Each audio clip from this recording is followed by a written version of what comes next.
ETF index mutual funds నేర్చుకుని stock మార్కెట్లో రాణించాలనుకుంటున్నారా? వెంటనే ఈ నెంబర్కి కాల్ చేయండి. నమస్తే రమ్మగారు. నమస్తే జయ. రమ్మగారు, తల్లులు ఏం చేస్తే పిల్లలు అది చేస్తారు. తల్లి తండ్రి, ముఖ్యంగా తల్లి కదా, అది మంచైనా చెడైనా ఏదైనా ఏ లక్షణమైనా ఫ్యామిలీ నుంచే వస్తుంది. కానీ మనం ఎంత సక్రమంగా ఉన్నా, ఎన్ని మంచి బుద్ధులు నేర్పిస్తున్నా కూడా ఎన్నో అఘాయిత్యాలు చూస్తున్నాం కదండి. పిల్లలు, చిన్న చిన్న పిల్లలు, టీనేజ్లో ఉన్న పిల్లలు, అది వెంటనే ఎటొచ్చేస్తుంది, పెంపక లోపం అనే మాటే మనం వింటూ ఉంటాం ఎక్కువగా. నిజమేనా, లేకుంటే సమాజం యొక్క ప్రభావం ఉంటుందా పిల్లల మీద? నిజంగా పెంపక లోపమేనా? తల్లిదండ్రుల ప్రభావం ఎక్కువగా ఉంటుంది జయ. తర్వాత స్కూలింగ్కి వెళ్ళేసరికల్లా స్కూల్ ప్రభావం, ఫ్రెండ్స్, వాళ్ళు ఏం చూస్తున్నారు, ఏం తెలుసుకుంటున్నారు, ఏం వింటున్నారు, వాటన్నిటి వల్ల పిల్లల్లో ఒక రకమైన వ్యక్తిత్వం ఏర్పడుతుంది. అఘాయిత్యపు ధోరణి, కొట్టైనా తనకు కావాల్సింది చేయించుకోవటం, పోట్లాడైనా తనకు కావాల్సింది లాక్కోవటం, ఇవన్నీ కూడా ప్రధానంగా ఇంట్లో, తర్వాత స్కూల్లో డెవలప్ అవుతాయి. ఇంట్లో కారణాలు మాట్లాడదాం మనం. స్కూల్ని మనం ఏ రకంగానూ మార్చలేము. టీచర్లు ఎంత మానిటర్ చేస్తారు? పిల్లలు ఇన్ ప్రైవేట్ వాళ్ళు ఏం మాట్లాడుకుంటున్నారు, ఏం చేస్తున్నారు, వాళ్ళ టీచర్లు మానిటర్ చేయలేరు. కాకపోతే ఏదైనా కొట్లాటలు వచ్చినప్పుడు పిల్లల్ని సరి చేస్తారు, అంత మటుకు చేయగలుగుతారు. కానీ వాళ్ళ మాటల మీద కంట్రోల్ ఉండదు. పిల్లలు మొదటి రోజు నుంచి అమ్మతోటి ఉంటారు. మొదట పుట్టినరోజు నుంచి అమ్మ చిన్నప్పుడే ఎంతసేపు ఏవో హై ఎక్స్పెక్టేషన్స్, అవి లేవు, ఇవి లేవు, అవి లేవు, అది కుదరలేదు, ఇది నచ్చలేదు, ఇది చేత కాలేదు, ఎవరు సరిగ్గా చేయటం లేదు, లాంటి మాటలు తిట్టిపోస్తూనే పిల్లలకు పాలిచ్చే తల్లులు ఉన్నారు. పిల్లల్ని ఒళ్ళో వేసుకుంటారు, ఎవరినో తిడుతూ ఉంటారు. ఆ ఉగ్రత దాచుకోలేకపోతారు. అసంతృప్తి, అసహనం, పోట్లాట, తిట్టి పోట్లాడి అరిచి అడిగి అడిగి అడిగి అడిగి దాన్ని లాగి లాగి లాగి సాధించి లైన్ చేసుకుంటారు. వీళ్ళకి అదే అలవాటు అవుతుంది కదా న్యాచురల్లీ. వేరే మార్గం ఉందా? ఇంట్లోనే ఉంటారు కాబట్టి. ఇంట్లోనే ఉంటారు, పిల్లలు చూస్తూ ఉంటారు. అమ్మ నాన్న పోట్లాడుకుంటారు. అమ్మమ్మతోటి, మావయ్యతోటి, తాతతోటి ఎలా మాట్లాడుతోందో, ఎలా పోట్లాడుతోందో, నాయనమ్మతోటి, తాతతోటి, మా బాబాయిలతోటి, మేనత్తలతోటి ఎట్లా ప్రవర్తిస్తుందో, అవి చిన్నతనం నుంచి ఉగ్గుపాలతో రంగరించి పోసేస్తారు పిల్లలకి. అదే బిహేవియర్ వాళ్ళు సమాజంతో ఆ పిల్లలు చూపిస్తారు. పోట్లాట కోరుతనం, తప్పు తనదైనా ఎదుటి వాళ్ళది చేయటానికి చూడడం, నాదే తప్పు, గాసిపింగ్, అదైతే మరీ భయంకరం. తప్పు. ఏదైనా ఎవరింటికైనా వెళ్తే వాళ్ళ ఇంట్లో నాతో పని చేయించారు అని చెప్పటం. మేనత్ ఇంటికి వెళ్ళారు, అక్కడ ఏదో పని చేశారు, ఏ తప్ప?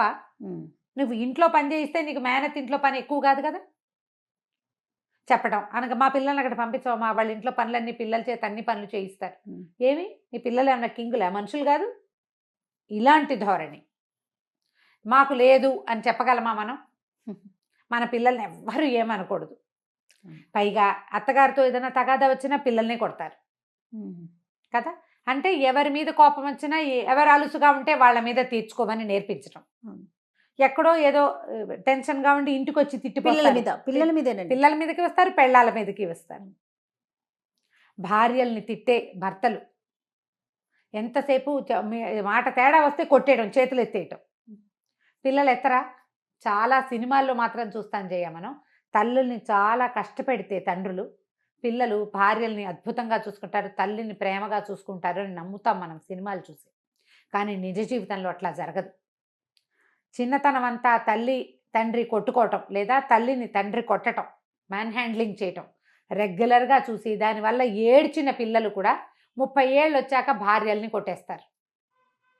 భర్త భార్యని కొట్టచ్చు అనేది ఫిక్స్ అయిపోయి ఉంటుంది బ్రెయిన్లో. రెగ్యులర్గా కొట్టరు, ఏదైనా సందర్భం వస్తే ఆమె కొట్టేలాగా చేసిందని చెప్తారు. నేను కొడదాం అనుకోలేదు, నాకు అసలు కొట్టడం అంటే ఇష్టమే ఉండదు. మా నాన్న చిన్నప్పుడు మా అమ్మని కొట్టేవాడు, నాకు అస్సలు నచ్చేది కాదు, నేను కొట్టదలుచుకోలేదు. ఆ అమ్మాయి అంత ఎక్స్టెంట్ తీసుకొచ్చింది. మా అమ్మ కూడా ఇట్లనే చేస్తుంటుంది మా నాన్నతోటి. ఈ డైలాగులు విన్నాను నేను, అందుకని చెప్తున్నా క్లియర్గా. ఎన్ని చోట్ల కనపడతాయో చేసుకుంటారే, అది చూస్తారు వాళ్ళు. చూసి ఇలా చేస్తారు. నాగింగ్, సతాయించటం భార్యల్ని, లేదా భార్యలు భర్తల్ని కాల్చుకు తింటాం. మగవాళ్లే నాగ్ చేస్తారు, మగవాళ్లే సతాయిస్తారు, మగవాళ్లే కొడతారు. లేదా మగవాళ్ళే తిట్టిపోస్తారు, మగవాళ్ళదే దౌష్ట్యం అని అనడానికి సుతరాము వీల్లేదు జయ. నేను చెప్పిన ఈ మొత్తం విషయాలన్నీ ఆడవాళ్ళది దౌష్ట్యం, ఆడవాళ్ళది దౌర్జన్యం, ఆడవాళ్ళు తిట్టటం, ఆడవాళ్ళు పోట్లాడడం, అన్నం పెట్టకపోవటం సంపాదించే భర్తకి, ఇవి ఆడవాళ్ళు చేస్తారు. పిచ్చిగా కంట్రోల్ చేయటం, ఎక్కడికి వెళ్ళినా ఎందుకు వెళ్ళావు అని అడగటం, నువ్వు వాళ్ళతోటి ఎందుకు వెళ్ళావు, వీళ్ళతోటి ఎందుకు వెళ్ళావు, నువ్వు మీ అమ్మ దగ్గరికి ఎందుకు వెళ్ళావు, నువ్వు ఎందుకు మాట్లాడావు, నువ్వు ఏం చేసావు అనేది ఆడవాళ్ళు చేస్తారు. అందులో అనుమానం ఏమీ లేదు. అయితే ఏంటంటే మనం మగవాళ్ళ దౌష్ట్యం అంటే వాళ్ళు శారీరకంగా బలమైన వాళ్ళు కాబట్టి వాళ్ళు కొట్టగలుగుతారు, తొందరగా కొట్టేస్తారు. పైగా బయటికి వెళ్ళి ఏదైనా బ్యాడ్ హ్యాబిట్స్ చేయడానికి మగవాళ్ళకి ఎక్కువ అవకాశం ఉంది. వీళ్ళకి తాగుబోతనమో, తిరుగుబోతనమో, వ్యసనపరత్వమో, లేకపోతే డబ్బులు ఎవరికైనా ఇచ్చేయటమో, సంపాదన ఎవరికైనా ధారపోసేయటమో, ఇవి మగవాళ్ళలో ఎక్కువగా కనపడతాయి. ఆడవాళ్ళకి అవి తక్కువ ఉంటాయి. వీళ్ళకి అవకాశాలు లేవు కదా, అలాంటివి ఉండవు. ఆడవాళ్ళకి తాగుబోతనము అవన్నీ మనం చెప్పలేకపోతాం.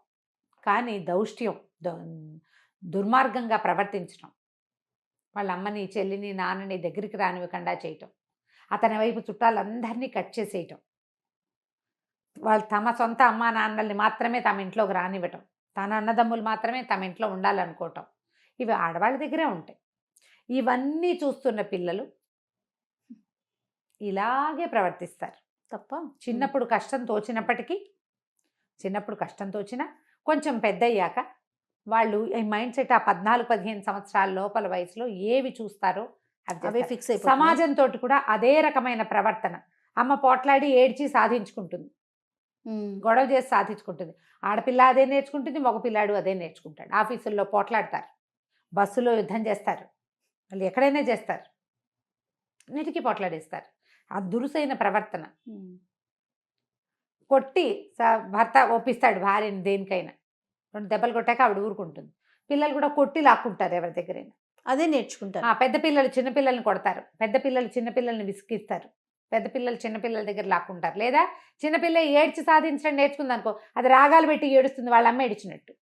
అది ఏడుస్తుంది కాబట్టి దానికి ఇచ్చేయాల్సి వస్తుంది. అది పెద్ద అయ్యాక కూడా అలాగే చేస్తుంది, ఎమోషనల్ బ్లాక్మెయిల్ చేయటం. ఇవన్నీ కూడా మన ఇళ్లల్లో నుంచే వస్తాయి. ఇది ఇప్పుడు ఎలా అంటే ఒక సైకాలజిస్టులు కూడా ఇవే మాటలు చెప్తారు.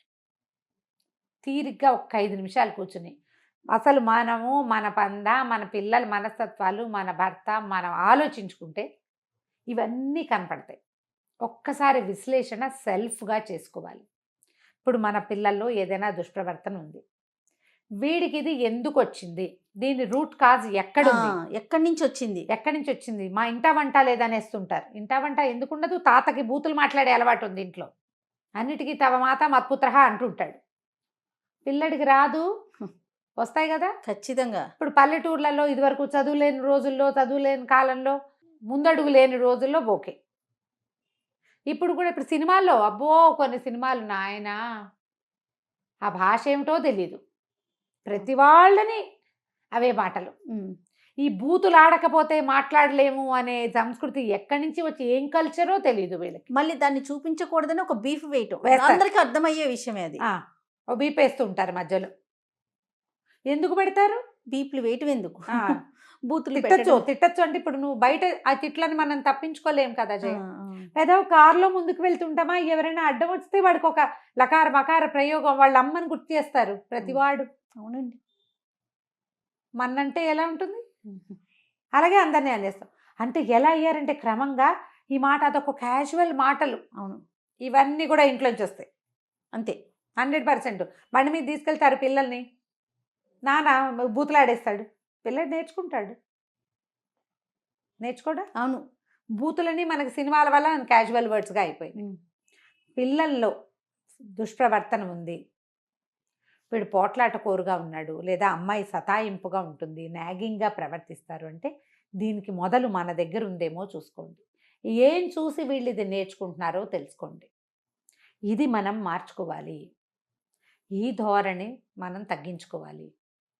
ఇప్పుడు పిల్లలు సజావుగా మంచి గుడ్ సిటిజన్స్గా, ఇతరులకి సహాయకారులుగా, సమాజానికి ఎంతో కొంత హితం చేకూర్చే వాళ్ళలాగా, పర్యావరణానికి ఫ్రెండ్లీగా ఇలా మనం కోరుకుంటాం జయ. మన పిల్లల్లో శ్రీరాముడు లాంటి కొడుకు కదా. అవును. ఎవరికైనా కావాలి బుద్ధిమంతుడైన కుమారుడు, చక్కటి పిల్ల, మా పిల్ల బుద్ధిమంతురాలుగా ఉండాలి కోరుకుంటాం. మనం దానికి దశరథుడు లాంటి తండ్రి కావాలి, మనం కౌసల్య లాంటిది, సుమిత్ర లాంటి తల్లులం కావాలి. అది కష్టం కాదు. అది ఆలోచించం రమ్య గారు. పిల్లల్లోనే వెతుకుతాం తప్ప మనలో ఉన్నది మనం ఎలా ఉన్నాం అనేది మనం ఆలోచించలేకపోతాం. దానికి జస్టిఫికేషన్ ఏం చేసుకుంటామంటే, మనకున్న చాలా సమస్యలు వీళ్ళంతా ఇట్లా సతాయిస్తారు, అందుకే నేను ఇలా ఉన్నాను అని. ఎవరు సతాయించినా సరే, నీకంటూ ఒక ప్రత్యేకమైన పంధ, ఒక పద్ధతి, ఓకే ఇవాళ నుంచి మనం మార్చుకుందాం, ప్రతిదానికి ఇరిటేట్ అవ్వద్దు. లెట్ గో చేద్దాం, లెట్ ఇట్ బి. అది ఎలా ఉంటే అలా ఉంటుంది. Let them go to hell కాదు, గో టు హెవెన్. ఎవరైనా ఏదైనా అంటే హెల్ అనద్దు. హెల్ అనగానే మీ హేట్రిట్ వచ్చేసింది బయటికి. హేట్రిట్ని బయటికి రానివ్వకండి. హేట్రిట్ మిమ్మల్ని లోపల కాల్చేస్తుంది, మీ పిల్లల్ని చెడగొడుతుంది. దీన్ని హేట్ చేసిన ప్రపంచంతో నడవక మనకి తప్పదు. ఎందుకు హేట్ చేయటం? అంతే. ఉపయోగం లేని హేట్రిట్ కదా. దానివల్ల అసహ్యం, కోపం, చిరాకు ఎవడేమిటో ఉంటాయి. ఏమున్నా ఆఫీస్కి వెళ్ళాల్సిందే, ఏమున్నా కోపం నడవాల్సిందే, ఇల్లు వాకిలి నడవాలి. ఎందుకు అవి పెట్టుకోవటం? వీళ్ళింతే, వదిలేయటం. నేను సరిగ్గా ఉంటా, నేను బాగుంటాను, ఆవిడ సతాయిస్తే అత్తగారు కాల్చుకు తినేస్తుంది. ఎన్నాళ్ళు ఉంటారు? ఎంతకాలం కాల్చుకుని తింటారు? వదిలేయండి. మీరు ఒక చెయ్యి ఉంది, విసురుతారు, చెయ్యి రెండో చెయ్యి వేస్తేనే టప్పు సౌండ్, లేకపోతే ఇగో ఎంతసేపటికి గాలి వస్తుంది, తర్వాత ఊరుకుంటారు. అంతే కదా. అంతే కదండి. ఆలోచించండి. కనీసం ఇన్ని 100 సార్లలో 1-2 సార్లైనా మానేయండి. అలా అయింది, ఇలా అయింది, ఇలా అయింది. ఇక అత్తగారులు ఉంటారు, కోడళ్ళన్నీ వాళ్ళని కరెక్షన్ చేసేయాలి. ప్రతిదీ తమ ఇంట్లో పద్ధతి ప్రకారమే జరగాలి, తమ అనుకున్నదే చేయాలి, తమ ఏదనుకుంటే అదే కావాలి. అవతల వాళ్ళు మనుషులనే ఇంగితం కూడా ఉండటం లేదు కొన్ని చోట్ల. ఈ పద్ధతులు మార్చుకోకపోతే పిల్లలు చెడిపోతారు, తద్వారా సమాజం చెడుతుంది. ఇప్పుడు కల్చర్ లేని వాళ్ళు, చదువు తక్కువ ఉన్నవాళ్ళు, ఏదో పాఠక జనం, పని చేసుకుని కష్టపడి బతికేవాళ్ళు, వీళ్ళకి మనం చెప్పలేకపోతాం. అవును. వాళ్ళ లివింగ్ స్టైలే వేరు. కొంచెం 4 ముక్కలు చదువుకుని 10 రాళ్ళు సంపాదించుకుని ఒక గౌరవప్రదమైన జీవితం గడపగలిగే వాళ్ళందరూ కూడా గౌరవం కావాలని భావిస్తాం. అవును. ఇప్పుడు పాఠక జనం అయినా కూడా వాళ్ళ లెవెల్లో వాళ్ళకి గౌరవాలు కావాలి. అందులో ఈ మంచి భాష, మంచి వ్యవహార శైలి అవి ఉండవు. వాళ్ళ లెవెల్ థింగ్స్ వేరే ఉంటాయి. అవును. మనం కొంచెం కల్చర్డ్ అనగానే లాంగ్వేజ్ మంచిది, మంచి లివింగ్ స్టైల్, ఒక మర్యాదపూర్వకమైన ప్రవర్తన, ఫ్రెండ్లీ నేచరు, ఇవి మనం ఎక్స్పెక్ట్ చేస్తాం. ఇవాళ రేపు అందరూ చదువుకుంటున్నారు. అందరూ ఎంత లోవర్ మిడిల్ క్లాస్ ఇళ్లలో అయినా పిల్లల్ని స్కూళ్ళకి పంపిస్తున్నారు. అలాంటి పాఠక జనం, నార్మల్ పీపుల్ కూడా యూట్యూబ్లు చూస్తున్నారు. మీరు ఆలోచించండి. మన పిల్లలకి గౌరవప్రదమైన జీవితం, మంచి లివింగ్ జీవితం బాగుండాలి, చక్కటి పందాలు ఉండాలంటే మనలో ఉండే ఈ ధోరణులు ఉన్నాయి కదా, విశృంఖలమైన ప్రవర్తనలు, ఇవి పోట్లాట కోరుతనాలు, యుద్ధ వాతావరణం ఎప్పుడు ఇంట్లో, ఇవి మానేసేయాలి, మార్చుకోవాలి, తగ్గించుకోవాలి. కనీసం ప్రయత్నం చేయాలి. వారానికి 2 సార్లు కొట్లాడడానికి టైం పెట్టుకోండి. ఆ టైంకి పిల్లల్ని ఉండనివ్వద్దు. మాట్లాడుకోండి భర్తతోటి, ఇవాళ వద్దు, ఇప్పుడు కాదు, లేదా భార్యతోటి మాట్లాడుకోండి, ఈ విషయం మనం తర్వాత మాట్లాడదాం, ఇన్ ప్రైవేట్ నువ్వు నేను మాట్లాడుకుందాం, పిల్లలు లేకుండా. పిల్లలు ఉన్నప్పుడు మీ ఇద్దరు సజావైన ప్రవర్తనతో ఉండండి. ఇది నటన అవుతుంది కదా అంటారు కదా, క్రమంగా మీరు అది అలవాటైపోతుంది. దురుసుగా తిరగబడద్దు ఒకళ్ళతోటి ఒకళ్ళు, పిల్లల ముందు, పెద్దవాళ్ళ ముందు, గెస్ట్ల ముందు, స్నేహితుల ముందు, కాలీగ్స్ ముందు పరువులు తీసేసుకోవటం, పని వాళ్ళ ముందు ఏదో ఒకళ్ళనొకళ్ళు అనేసుకోవటం చెయ్యొద్దు. దానివల్ల ఏమవుతుందంటే కుటుంబ వాతావరణము కలుషితం అయిపోతుంది. పిల్లలు అవన్నీ నేర్చుకుంటారు. ఎవరున్నా సరే తమ తాలూకు అయిష్టాన్ని తెలియజేసేస్తారు. ఎవరైనా ఉంటే ఆగాలి అనేది అర్థం కాదు. ఎవరైనా ఉన్నప్పుడు ఎక్కువ చేసేస్తారు. నేర్పించాలి కదా మనం. ఆలోచించి చూడండి. ఇందులో కొన్ని పాయింట్లైనా ప్రతి వాళ్ళకి తగులుతాయి. మనం అంటే కనెక్ట్ అవుతాం దానికి. మనం ఎక్కడెక్కడ కనెక్ట్ అయ్యామో కరెక్ట్ చేసుకోండి. ఇప్పుడు నేను ఇన్ని చెప్పానా, నాకు కూడా 2-3 కరెక్షన్స్ తగిలినాయి. ఇప్పుడు నేను కూడా కరెక్ట్ చేసుకోవాలి. ఇప్పుడు ఎంత తెలిసినా మనకి, ఎవరికైనా ఎంత తెలిసినా మనం కూడా మనుషులం కదా జయ. కరెక్ట్ చేసుకోవటం ఇంపార్టెంట్, చేసుకోవటం ఇంపార్టెంట్. మనుషులం కాబట్టి ఏవో తగులుతూనే ఉంటాయి, తప్పులు జరిగిపోతూ ఉంటాయి. వీటిని మళ్ళీ మళ్ళీ మళ్ళీ సెట్ చేసుకుంటూ ఉండాలి. లైఫ్ చివరి దాకా సెట్టింగ్స్లోనే ఉంటుంది జీవితం. నీకు సెట్ చేసుకునే ఉద్దేశం ఉండాలి, సెట్ చేసుకునే విధానం తెలియాలి, సెట్ చేసుకోవాలి, అంతే. ఇది గనక చేస్తే చక్కగా వెళ్తుంది జీవితం. మన పిల్లలు మంచి పౌరులుగా ఉంటారు, దుష్ప్రవర్తనలకి వెళ్ళరు. ఏవో హ్యాబిట్స్ గిబిట్స్ ఈ కాలం ప్రకారం అయిపోతాయి. హ్యాబిట్స్ ఉన్నా ఈ ఫ్యాషన్ ప్రపంచంలో రకరకాల పోకడలు పోయినా దుష్ప్రవర్తన వేరు, ఫ్యాషన్స్ వేరు.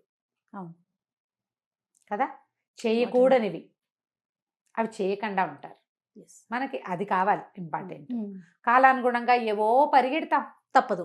పరిగెత్తే దాంతో తప్పటడుగులు వేయకుండా పరిగెత్తాలి. రైట్, అంతే. సూపర్. నమస్తే రమ్మగారు. నమస్తే.